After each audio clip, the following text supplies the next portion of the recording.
இந்த கார்த்திகை தீபம் தோன்ற கதை பார்த்தீங்கன்னா, மகாபலி சக்கரவர்த்திங்கிற அரசன் இருந்தான். அவன் ஒரு காலத்தில் அரசன் பிறவி எடுக்கிறதுக்கு முன்னாடி எலியா இருந்தான். அப்போது ஒரு சிவன் கோயிலில் அணையும் தருவாயில் இருந்த தீபத்தை ஒளிரும்படியாக தூண்டி விட்டது அந்த எலி. இதனால் மகிழ்ந்த சிவபெருமான் அந்த எலியை மகாபலியாக பிறக்க செய்தார். ஆங்காரம் கொண்ட அந்த மகாபலியை விஷ்ணு வாமான அவதாரம் எடுத்து பாதலோகத்தில் அழுத்தி அருள்பாலித்தது இந்த கார்த்திகை பௌர்ணமி நன்னால தான்.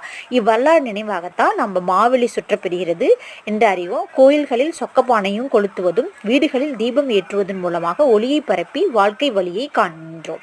இதன் பொருள் அறியாமை, அஞ்ஞானம் ஆகிய இருளை போக்கி ஞான ஒளி, அறிவு ஒளியையும் மங்கள ஒளியையும் பெற வேண்டும் என்ற உயர்ந்த நோக்கமாகும்.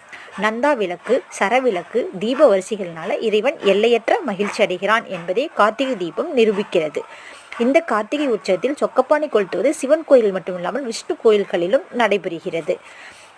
கார்த்திகை தீபம் திருவண்ணாமலையில் மிகவும்